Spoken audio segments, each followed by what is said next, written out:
patrol. Nako, oo. Sinirculate ito across sa social media. Ito Viral yung yan. nakalagay na post. Na, kung pwede na si Direk.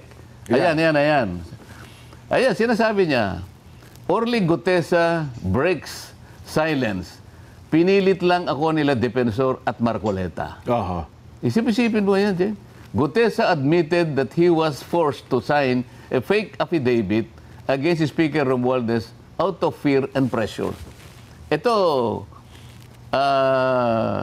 nakuha na namin kung sino yung gumawa nito eh. Yung page po mismo. Yung Opo. page na ito, ang ginagamit niya dyan ay mga troll farms, ha? Makikita mo na troll farms kasi pinakita nila rito, ang mga accounts ay Vietnamese eh. Ah, ganun po? May Vietnamese accounts, karamihan ha. Oo. So kung Nako. halimbawa sa 1,500 Vietnamese at yung iba pa Arabic accounts. Para kunwari, maraming sumusuporta. Maraming nag-suporta at saka kumukomment. Opo. Oo, ha. Ngayon, ibalik nga natin doon para makita natin. 晨光 Gold 巧克力生吐司，天用法国进口巧克力。 Kita natin. Kung makikita mo doon sa bandang ibaba, right Opo, side, opo. nakalagay Kabayan Patrol. Kabayan Patrol. Yes po. So parang ginamit pa yung logo nung TV station, opo, oo. isang TV station para magmukhang totoo.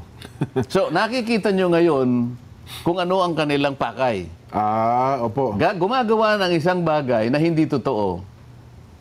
Pinilit namin ni Mike Defensor si Gutesa para gumawa ng isang salaysay. Yan. Yan ho lumilitaw dyan. O isang bagay na kabaligtaran. Ngayon, anong pakay ng mga... Hindi lang ito dyan, ha? Opo. Kasi kung punta tayo sa pangalawang slide dyan. Yan. Ayan. May requirements ang Meta kasi dyan, yung Facebook, na bago ka makapag-publish ng ads, kailangan meron silang mobile number, no? Yes po. Oho. Para magbabayad. Pinacheck ko yung mobile number. Ito ay nakarehistro sa isang tao na nagngangalang Luis Orbon. Ayan, oh. Luis Orbon. Oo. Okay. So, isa sa pangalawang requirements ng Meta, kailangan meron kang email. So, makikita mo dyan yung email nila. Ayan, oh. Oho. hello@cdgminds.com. Ang ano kasi, Media Minds. yung ginagamit nila ay CDG. Yung advertiser is CDG Media Minds. Yes. Ayun makikita mo, no? Aha. So yung phone number nakarehistro kay Luis Orbon. Ayan ang email nila. At ang website nila, nandyan din dyan, mababasa mo, cdgmediaminds.com. Opo. Ang address nila ay Pasig City, NCR. Yes po. Oho. So, kung nakikinig si Luis Orbon din, Kung totoong tao ba yan? oo, nagtatago bilang CDG Media Minds sa anino ni Luis Orbon. Oho. Huwag ka na magtago sapagkat alam mo, kilala kita. Ganun mo ba? Kilala niyo ba? Masyado namang babaw ang pagtatago kasi nila eh. Halatang halata. Akala ba ganun nila? mo ba? Oho. Alam mo, Luis Orbon, siguro maaring na-underestimate mo ako na hindi ko kayang suriin kung nasaan ka o kung sino ka. Makukuha kita eh. Maghintay ka lang.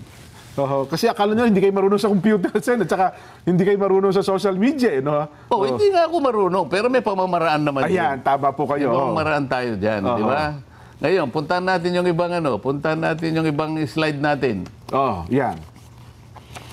Ayan itong CDG Media Minds ay nag-handle ng 4 na pages sa Facebook yan. Bukod doon, meron pa sa iba. Kaya sila ang sabay-sabay na nag-launch ng fake news campaign Opo. at binuboost nila, binabayaran nila laban kay Orly Gutesa. Ayan, makikita nyo isa-isa yan, ano? Oh. Yung number 1, ito yung Kabayan Patrol. Ayan, Opo. nakikita mo. Mm-mm. Ang pangalawa, dapat alam mo. Sabi niya, Ayan, no? opo, Ayan, dapat makikita alam mo, nyo opo. yung kanilang post. Ayan, no? Yung pangatlo, balita on the go. Ayan. Ayan, opo. Yung pang-apat, chiefs of staff. Chiefs of staff. Opo. So ito ay puro fake news campaign. Okay. Anong pakay ng mga taong, bakit sila gagawa ng ganito? Ito yung sinasabi ko sa iyo na pangalawa na undermining the whistleblower. The whistleblower. So opo. lahat ng kaparaanan gagawin para pagtakpan, para ilihis, para iligaw ang mamamayan. Oho. Ang mga taong ito ay, ang kanilang maaring pakinabang dito ay yung taong pinagsisilbihan nila. Siyempre, Siyempre po. kumikita sila dyan, Jen, Oho. doon sa mga taong napagtatakpan ng kanilang paglilihis. Yung kanilang agenda. Opo. At para iligaw ang ating mga kababayan na maring maisip nga nila na, ganun pala yun, ganito pala yun. Oho. Kaya natin dinidiscuss, Jed, para malaman ng taong bayan na ito ay puro fake news na ginagawa nila para magtakip, para isalba, para proteksyonan Oho. ang mga nasa likod ng mga iniimbestigahan natin. At kung nanonood ba yun, nabasa mo ito ni Gutesa, baka humina ang loobin, ho. Oo. Kasi puro, nasaan si Gutesa, nasaan si Orly. Pare-parehas yan, ho. Iba't ibang uri ng ads. Puntahan natin yung isa pang slide direct. Oo. Ayan, tingnan mo yan. Iba't ibang uri ng ads na puro paninira, iisang target. Si Marine Sergeant Gutesa Oho. at ako. Yan, ay may git na 10 ads yan, Jen. Ano? Ito ay ni-loans October magmula 24. ng October 24 hanggang October 29. So talaga palang ano, no? So, Oho. ito pa. Alam mo, ang kanilang ginagasta bawat araw, Opo. merong range from 500 pesos to 4,000 pesos. Ayun, oho. So, gagasta sila. Noong una, medyo nagtitipid Kasi 500 pesos lang.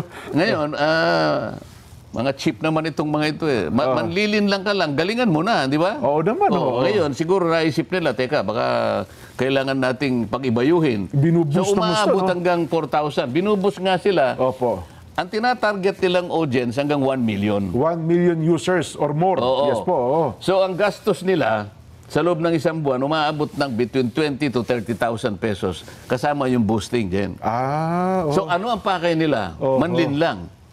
Opo. Mailigaw ang taong bayan. At So, ang talaga, gastos oo. ay ganun karami para sa ganun, patakbuhin yung kanilang mga ads. So kung mga ganon, times 10, kasi mga 10 pala, iba't ibang lugar saan, no? Oo. Ibuboost nilang lahat. Mamalak kahit pa paano. So, gumagasta sila talaga. So, Opo, oo. sa uling slide, pakita natin para makita natin. Itong mga slides na to, Jen, makikita mo, pinamonitor ko yan magmula ng January 2025. Opo. Mga post ito, Jen, na puro papuri sa administrasyon. Pero same page po. Same page. Same page. Oo. Oo. Yan ay puro papuri sa administrasyon. Ngayon ang kabalintunaan dito, kung ang administrasyon gusto niyang malinis ang skandal na ginawa ng flood control, Opo. bakit ngayon nag-sip sila dun sa paninira? Character assassination na nangyayari. no? Sa investigasyon na ginagamit namin para tukuyin natin, sino ba talaga ang mga tao, malalaking tao na nasa likod ng mga pangyayaring ito? Opo. Kung maka-administrasyon kayo, bakit taliwas ang ginagawa nyo ngayon? Sinisiraan nyo ang mga taong lumabas para ngayon pagtibayin, tukuyin, makilala kung sino yung mga malalaking tao. Ba't nagsimula kayo ngayon gumawa ng fake news October 24 hanggang October 29? Oho. Alam mo kung bakit? Opo, bakit po?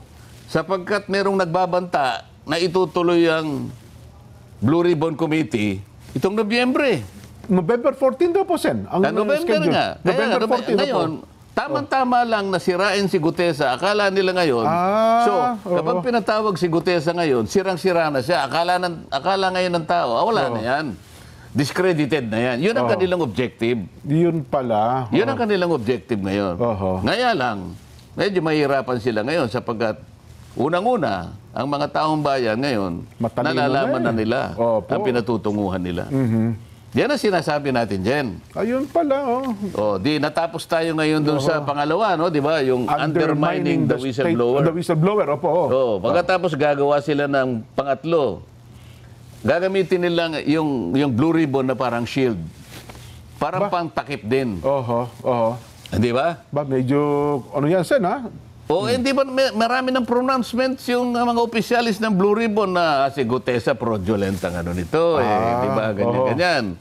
So, pagdating niya sa, wala na sigurong, akala nila, wala nang maniniwala. Pati kayo, dinidiscredit din. Pati di ako ba? ngayon, dinidiscredit. Oo. So, ano ngayon ang patutunguhan ng na yan? Papalihis na. Papalihis na. Oho. So palagi ko sinasabi, kung tayo po ay para sa bansa, kung tayo po ay para sa kapakanan ng taong bayan, sapagkat ang ginawa nila ay pandarambong sa kaban ng bayan, ayaw nyo ba na makilala natin kung sino yung malalaking taong nagpasimula niyan? At siya yung talagang, kumbaga ay, sila yung nagpasasa sa pera ng bayan. Oho. Walang natira sa mga pobreng Pilipino. Nagagalit ang Pilipino. Ngayon, ang gusto nila, hindi matukoy yung mga yun. Kung ang layunin natin ay isa, makita natin kung sino talaga yung mga tao sa likod ng mga yan, bakit hindi natin gamitin ang Blue Ribbon sa iisang direksyon? Bakit tayo nag-aaway-away? Ba't kinakailangan yung manira ng tao? Oho. Tumestigo si Gutesa. Hindi sa kanya sariling kapakanan. Sabi nga natin dyan, nung nakaraan, Totoo po. Gutesa has nothing to gain. Walang mapapakinabang. Gutesa has everything to lose. Yes. Di ba? Pati safety niya, pamilya Pero niya. ngayon, pati notaryo, akala mo, siyang may kasalanan. Big deal yung notaryo eh. Ang totoo niyan eh. Oh. Siya nga yung biktima rito eh. Nagpanotaryo lang ang tao eh. Siya ngayon pa yung sinisi. Kung iba-iba yan, Sen, mukhang hinahabol na ngayon yung nagnotaryo Oh, dyan. hindi ba may sinasabi na ididemanda raw siya ng paano siya magiging paano siya magkakaroon ng kasalanan na perjury? Oo. Eh humarap nga siya sa Blue Ribbon Committee. Ibang usapan pa 'yun eh. Oo. Sumumpa ako sa harap ninyo. Pinagtatanong ninyo ako pagkatapos igigisa ninyo ako dito sa notaryo na kaya ko lang naman ginawa 'yun sapagkat 'yun ang sinabi ni Senator Marcoleta, Oo. pandagdag sa aking kumpiyansa sa kanya, ipanotaryo mo 'yan. Dahil Oo. hindi ko nga siya kilala eh. So, siya ngayon ang biktima, siya ngayon pa yung Yan. ginagawa na siya may pakanan yan. At ngayon, itong ginawa nila ngayon na pinilit daw namin ni Mike Defensor. Isip-isipin mong gagawin ng mga tao ito. At meron pang, isingit ko lang siya, dagdag ko, meron pang mga ilan ngayon, mga abogado nagsasalita, na pati daw yung senador, ayaw pang tukuyin yung pangalan niya eh, na nasa likod ni Gutesa ay maaari din papanagutin. Isip-isipin mo. Oo. Isip-isipin Mga abogado ito sana na nagsasalita ha. Oo. Mga abogado? Mga abogado rin po eh. Nakakaawa naman yung mga abogado. Yun po ang sinasabi nila. Kasi nga, kung papapaniwalaan nilang tao na pinilit nga namin siya ni Mike Defensor. Yan, yung punto na yan. Hindi ba? Pati ho yung doon sa notaryo daw, kung bahagi daw yun ng parang pagmamali o pagpeke doon sa kanyang affidavit, eh may pananagutan din daw kayo doon, Sen. O, paano ngayon? Kung mapatunayan na ang dami mo palang ninitaryo, tingnan mo pare-pareho yung pirma eh. Yun ang malangkot na katotohanan. Paano pananagutan ito? I-disown niya ngayon lahat yun. Oho. O, paano yung nagpanotaryo sa kanya? Baka mamaya mag-rally sila doon sa ano na yun. Kung gaano ka, kasi naka-book 8 na pala siya. Nasa book 8 na ito eh. Oho. Eh, palagay mo na lang na 10,000 na tao na yung nagpanotaryo sa kanya. Nako, Kasi oho. hindi ko alam kung gaano kakapal yung ano niya eh, yung isang libro eh. Yan. Ay, nako. Anyway, Sen, tatlo na tayo. Pagkatapos, meron pang shifting narratives. Yung ipinapalit-palit nila. Oho. Di ba? Nag-iiba-iba ng ano. Sabi nila, pwede natin gawing state witness ganito. Teka muna, ikaw ang pinakamalaki dyan eh. Ikaw pang magiging state witness. Nakikita mo yung nakikita mo yung pattern. Yes po. Mga pattern ito eh. Kapag ito'y pinagsama-sama mo yung pattern na to, maliwanag na maliwanag, ililihis nila. Ayun. Isisinsay nila yung katotohanan. Kaya pala dinidiscredit din ng mag-asawang Diskaya. Kasama yun yun eh. Oo. Ito yung panghuli, ito yung diversion and deflection. Aho. Di ba? Panglima. Oho. Oo. Diversion and deflection. Paano naman daw nila gagawin yan, Sen? Yung ano? Yung diversion and deflection na binabanggit ninyo. Ibiblame nga nila yung kamukha ng, hindi, ang may kasalanan yung nakarang administrasyon eh. So yun ang diversion. Hindi ba pinipilit nilang palitawin dun sa mga naunang tumistigo? Teka muna, bakit ito lang yan? Paano yung between 2012 to ganito, 2016, between 2010 to 2016, nasaan yung mga yun? Yun ang diversion. Kaya pala... So ibig sabihin ngayon, teka muna, kasama ba sila sa 2025 na pati yung budget nilikot ninyo? Kasama ba sila ron? Kasama ba sila doon sa mga tumira ng program? Kasama ba sila doon sa allocable? Kasama ba sila sa leadership? Pinag-uusapan natin eh. One administration ago. So, pag samasamahin mo itong pattern na to, Opo, yung iisang direksyon eh. Oho. Ililigaw natin.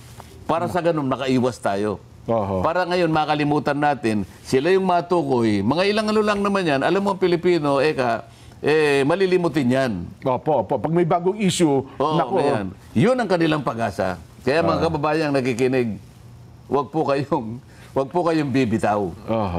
Wag nyo pong kalilimutan na ang inyo pong pera, ang pera ng kabanang bayan, ay inaswang po ng mga tao ito. Nako.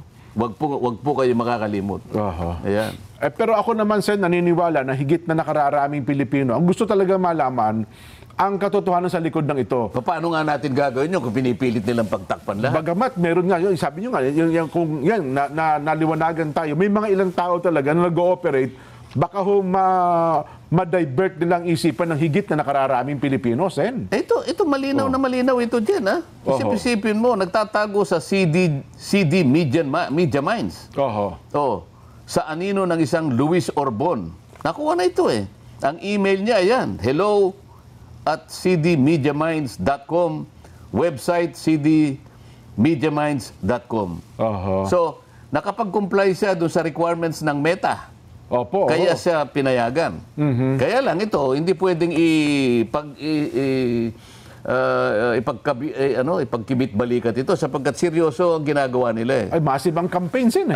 Panlilinlang na tuwiran at deliberate na panlilinlang. Kaya ito ay ipipilitin ko ang DICT, ang NBI at saka yung CICC na makialam dito. Opo. Dapat ba, anong huyan? Talaga malaman sa lalong madaling panahon. Baka hindi lang po ganyan ang gagawin nila sa mga susunod, Sen. Ang kanilang target is 1 million audience. Opo. Subscribers and followers. Opo.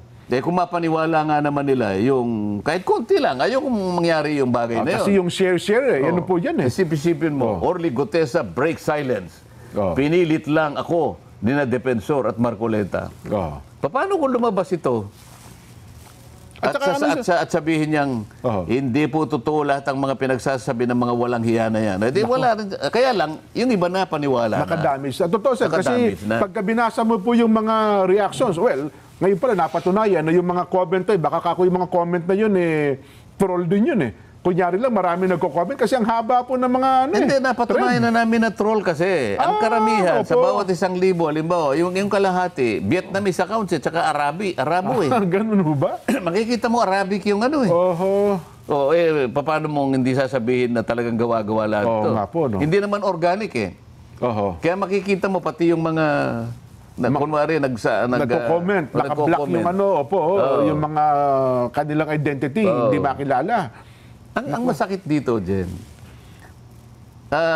may mga taong ganito na kumita lamang, magkaroon lang ng pansariling pakinabang, kahit na mali, kahit na mailigaw, kahit na malinlang ang mga kababayan natin, gagawin nila eh. Sana kabaligtaran ang mangyari, maisip ng mga taong katulad nito na isa lang ang buhay ng tao dyan eh, di ba? Totoo po naman. Tumulong ka na lang sa bansa mo eh. Kaya lang talagang meron pa rin. Ito pandarambong sa kabang bayan. Akalain mo pakakasangkapan ka para pagtakpan mo ang ginawa nito ng mga tao sa likod ng mga maanumalyang flood control projects. Masisikmura mo ba? Masisikmura mo ba? Pakakasangkapan ka sa pagtatakip ng pandarambong sa kabambayan. Kumita ka lang. Anyway, doon sa pangatlo, Sen, na sinabi yun sa Blue Ribbon, kasi na-expect ng marami ay magbabalik ang sesyon ninyo at ng Blue Ribbon sa announcement po ay by November 14. Ano ang ine-expect ninyo? At siyempre, dapat ito, mabantayan din ito ng ating mga kababayan. Nila, tatawagin daw nila si Gutesa para gisain sa ganito, para, o kaya siya ipinagsakdal na sa DOJ para humarap sa kasong perjury. Anong perjury doon? Siya nga ang biniktima ng taong kinasangkapan ng notary public na yun eh. Pagkatapos siya pa ngayon ang ipagsasakdal mo.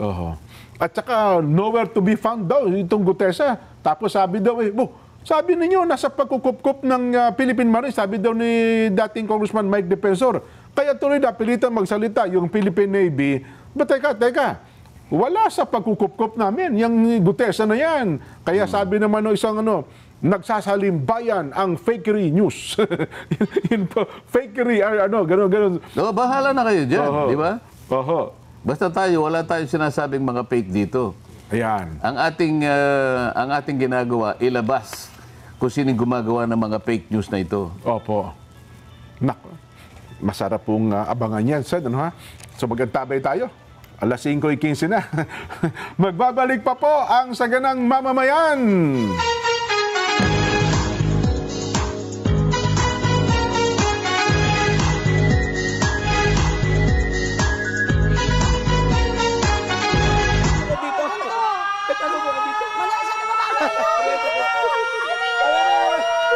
Biglang yumanig ang paligid.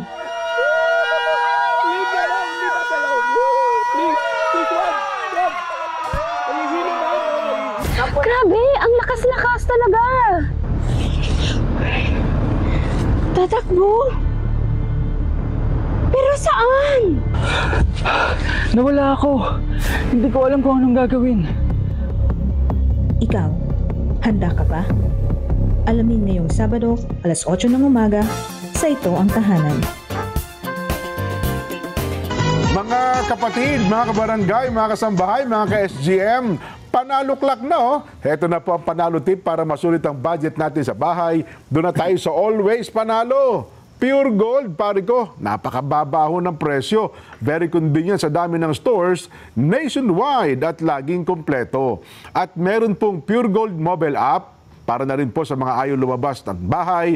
Pwede na po kayo mag-order at magpa-deliver via Pure Gold Mobile. Yan po, gamitin nyo po, download nyo po sa inyong mga cellphone. Pwede na po kayo mag-order. Sa pinto ng bahay nyo, i-deliver mismo ang inyong order. Ayon. At ipinagkakalob naman sa atin ng G-Top Medicinal Products. Meron po silang premium vitamin C, non-acidic form, vitamin C at powerful combination ng guava at guyabano. Ginawa po nilang kapsula. Ang pangalan po, Synergy. Affordable price at halal certified.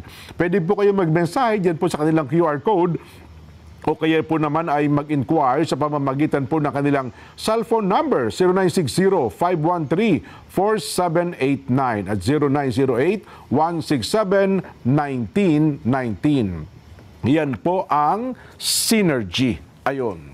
Tuloy tayo, Sen, sa ating talakayan. So dapat pala ngayon, sa pamamagitan po ng ating palatuntunang ito, ay magpakatalino, Sen, ano? Ang ating mga taga-subaybay, lalo na po sa social media na ito ang nagiging bihikulo ngayon ng, sabi ko nga, kung ito'y nakakatulong sa positibong bagay, pero ito'y nakatutulong din sa isang negatibong bagay, pagtakpan ng katotohanan po.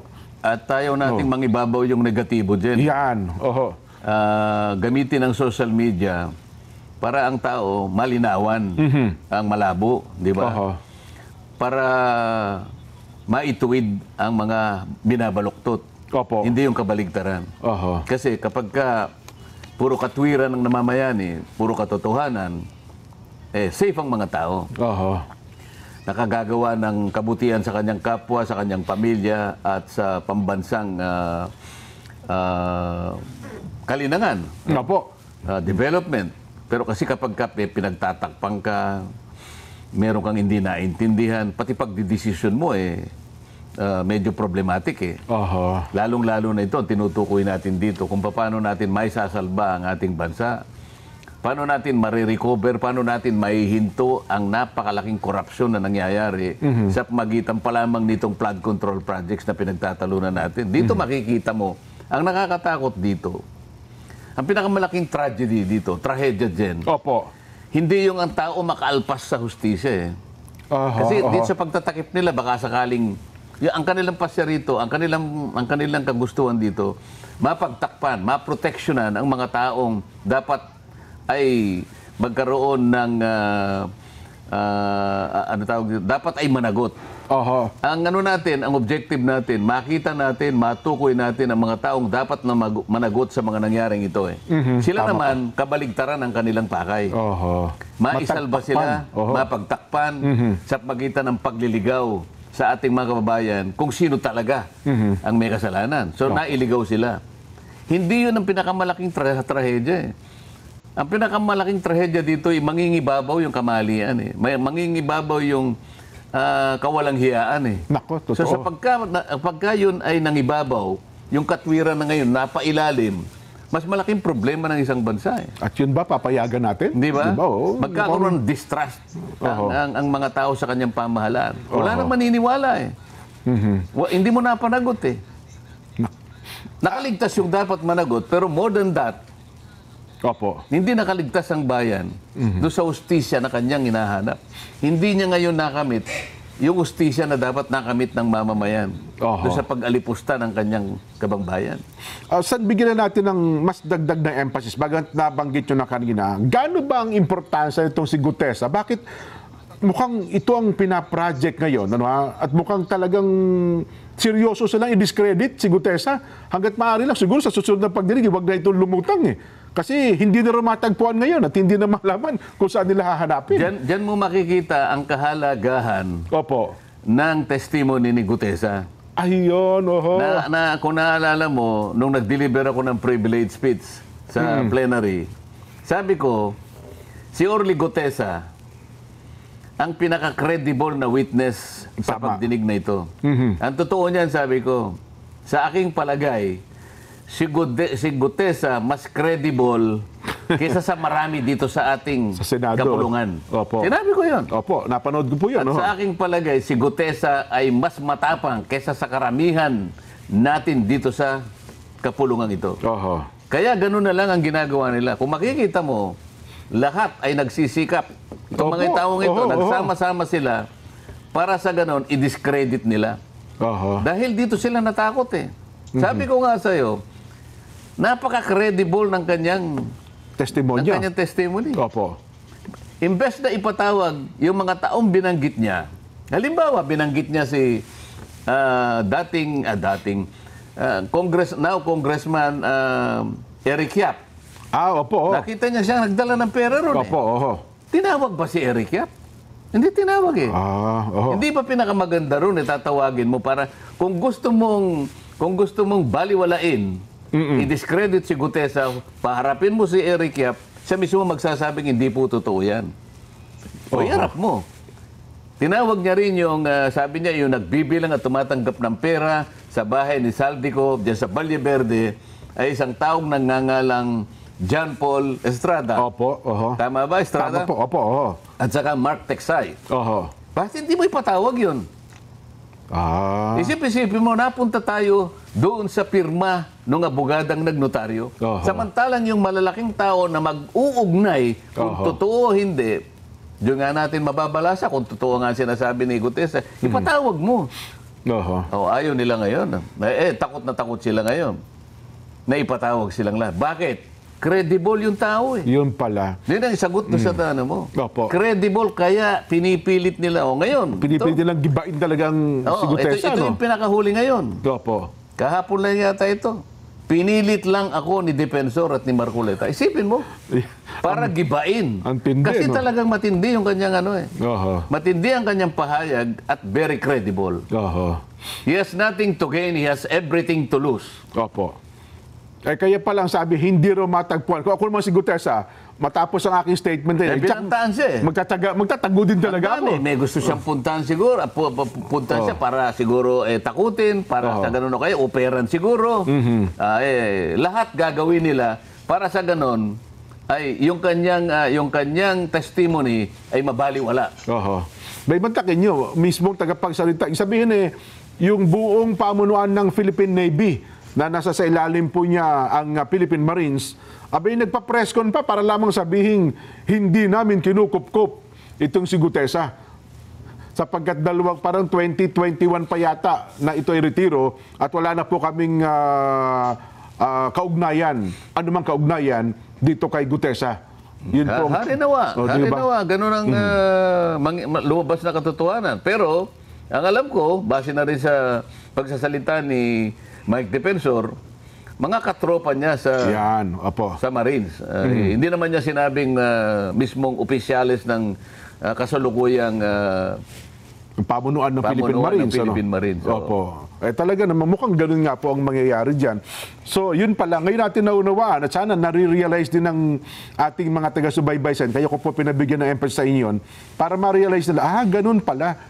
Kaya pala ganun ang tindi ng pagsira sa kredibilidad nitong si Gutesa. Damaging pala. Ito ang pinakamabigat Opo. na pahayag na nangyari sa pagdinig ng Blue Ribbon Committee. Kaya lahat ng bala ay pinipilit na ituon kay Oo. Orly Gutesa. Oo. Para sirain. Para sa ganun, pahinain yung inilabas niya Oho. na pagsasalaysay sa Blue Ribbon Committee. Sa anumang paraan. At ang paraan na ginamit nila ay puro kasinungalingan. At meron pang lumutang na hinuha. Nako, yan anya, 30 minuto bago yung aming pagdinig, dumaan sa opisina ni Senador Marcoleta, kitang-kita namin sa CCTV. May ganun- Parang napakalaki yan yung parang ang dating. Nako, tinuruan yan. Kaya, parang ganun po ang gustong ipinta sa isip ng tao, sen eh. ganun nga ang kanilang patakaran eh. Oho. Para bang kasalanan ba? Krimen ba na yung tao ay pumunta sa opisina ng senador? May usapan nga kami. Di ba? Nauna ko nang sinabi yun at ipinahayag na. Sabi ko, o sige, hindi kita kilala. Ngunit kung talagang tama yung sinasabi mo dito sa salaysay mong ito, una, panotaryo mo. Sana para ganap kong mapaniwala na talagang yun ay sarili ko lang naman dyan. Ano? Opo. Kesa naman sa parang wala man lang notaryo. Alam mo naman sa ano natin. Abogado, sa practice niya po yan. Notaryado yan. At least, yung draft mo ay na-convert into a public document. Ano? Opo, may kumpiyansa. Eka nga. Ngayon, kung halimbawa mapatunayan nila na hindi nga siya nakapirma, anong magiging problema doon? Kung halimbawa hindi siya, pero meron kang pinapirma, ang problema ninyong dalawa, yung pumirma at saka yung nagpapirma. Tama. Hindi ba? Pero yung kanyang testimony, hindi nawawala ng bisa yun. Sapagkat humarap ka eh. Opo. Nanumpa ka din sa kanila eh. Yan ang usapan dyan. Yun pala. Pati ho yung lugar na pinagkitaan nyo eh. Pati yung restaurant eh. Pinayata yung mga video footages eh. Para bang merong, is there something surreptitious? Oo. O halimbawa, sabi ko sa kanya, okay, panotary mo yan at kung talagang buang loob mo, nakapag-isip kang mabuti, di pumunta ka ako sa Senado bago mag alas 9. Ayan, Dahil sa mag-uumpisa ka ako ang Blue Ribbon Committee hearing ng alas 9. So ngayon, dahil yun ang usapan namin, ako naman, nagbabaka sakali, baka nga dumating. Sabi ko sa isang staff, merong isang tao na gustong tumestigo, ganito yung pangalan niya. So isa sa inyo umalalay, baka sakaling dumating, pumoste kayo doon. Ayun. So, ayun. Kumuha raw ng CCTV, pumunta raw sa opisina ko. Alam ka nang pumunta sa opisina ng kusino, ako nga ang kausap eh. Kayo pala nagpapunta. Kasalanan ba yun? Ang una kong tanong ganito, sino naman yung nagpanukala na sa bawat ganito kumukuha siya ng CCTV? Anong authority mo? Kung senador ka, anong authority mo na magpakuha ka ng CCTV para mag-espiya ka doon sa kapwa mo senador? Nasa regulasyon ba namin ito? Anong masama ba kung sakasakaling may pumunta nga sa opisina ko? Lahat ba pakikialaman mo kung senador ka? Lahat ba pakikialaman mo kung sino-sino ang pumupunta sa opisina ng bawat senador? Lahat May authority ka ba na gawin yun? Nako. Makakarating tayo sa usapin na yan eh. Sino ka? Gaano ang otoridad mo para pakialaman mo ang bawat tao na pupunta sa opisina ng bawat isa sa atin? Ng kapwa yung senador. Ano? Di ba? Saglit lang, Sen, ha? Maghigip muna kayo ng kapet. Meron lang tayong mahalagang paalaala. May paalaala po kasi ang Department of Health sa publiko. Laging unahin ang kaligtasan sa kalsada. Malaking porsyento po ng aksidente ang maaaring maiwasan kung susunod sa tamang batas trapiko. Magsuot po ng helmet at seatbelt para sa ligtas na biyahe. Panoorin natin ang paalaala ng DOH tungkol dito. Habang nagdadrive ako ng motor, nahihilo ko nun, di ko inaasahan na maaaksidente na pala ako. Nasa higit is magbabalik pa po ang saganang mamamayan